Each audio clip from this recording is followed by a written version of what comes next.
The winter wind whipped through the cracked windows of Caleb Rivers' little cafe, rattling the glass like a warning. Outside, the streets of South Chicago glowed with the dull orange of street lamps and the occasional flash of passing headlights.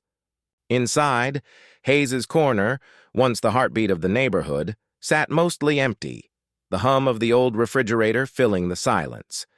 Caleb stood behind the counter, wiping down spotless tables, even though closing time had long passed. His palms were raw from scrubbing, but he couldn't stop. Scrubbing gave him something to do other than stare at the stack of unpaid bills that sat like a silent accusation next to the register. 3 months of back rent, 2 months behind on utilities. The bank had already sent foreclosure papers. Neighbors whispered about him when they passed on the sidewalk, their voices just loud enough to sting. "Too soft," they said. "Keeps feeding people who can't pay. No wonder he's broke." Caleb heard every word. And still he refused to turn anyone away.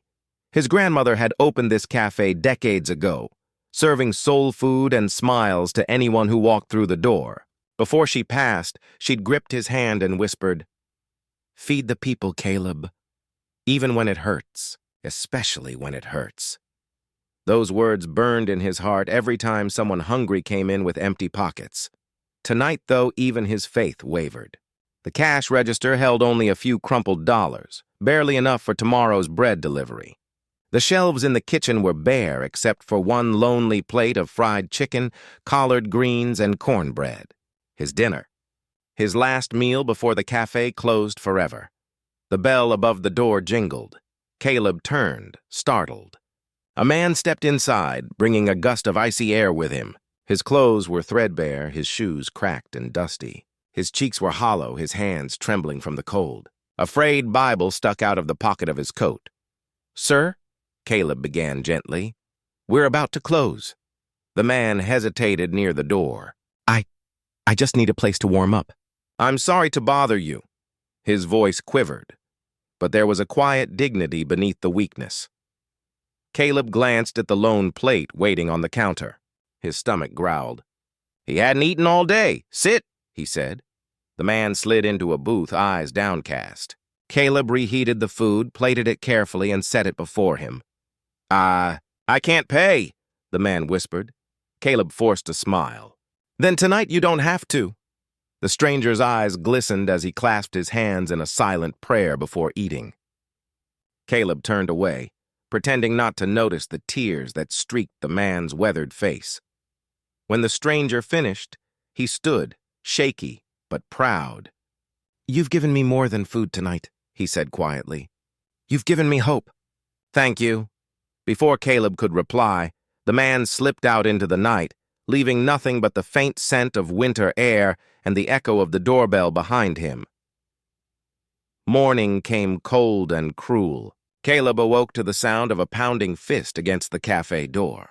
2 uniformed officers stood outside, accompanied by a heavy-set man in a brown coat, Sheriff Wallace, the county's foreclosure officer.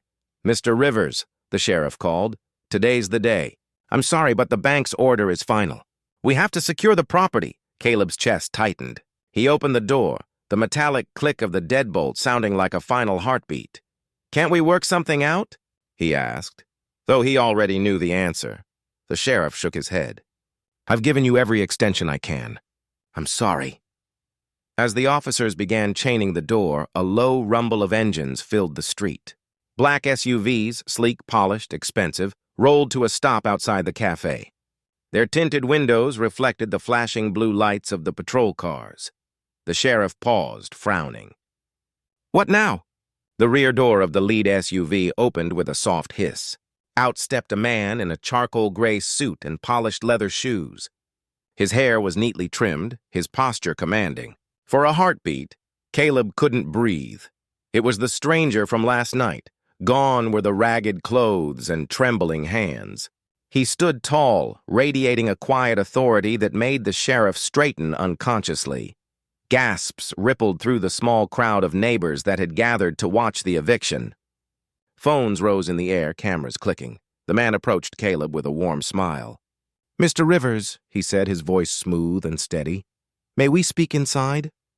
Caleb blinked in shock. Of course. Inside, the stranger extended a hand. My name is Elijah Grant III, he said. I'm an investor, a philanthropist. You might know my family name. Caleb's eyes widened. He did. The Grant family was one of the wealthiest and most influential in the Midwest. Tech innovators, real estate moguls, quiet donors behind some of the city's largest charities. I travel the country, Elijah continued, looking for places where compassion still lives. Last night I walked into your cafe wearing the only disguise I own, poverty. You didn't hesitate to feed me your last meal. You didn't ask for anything in return. You reminded me of something my own mother used to say, true wealth is measured in kindness. Caleb's throat tightened. I just did what anyone should do. No, Elijah said firmly. Not anyone. That's why I'm here. He reached into his coat and pulled out a checkbook.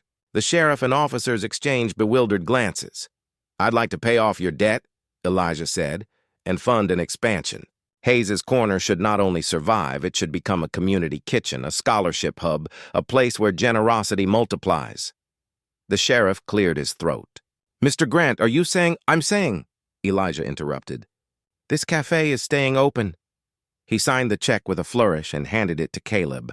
The number on it made Caleb's knees weaken. Outside, the crowd erupted into cheers.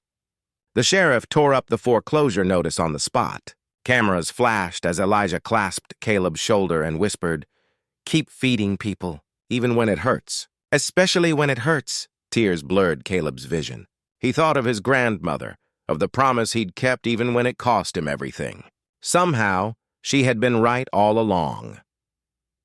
Weeks later, Hayes's Corner reopened with new ovens, bright paint, and a long line of smiling neighbors waiting to taste the food that love built.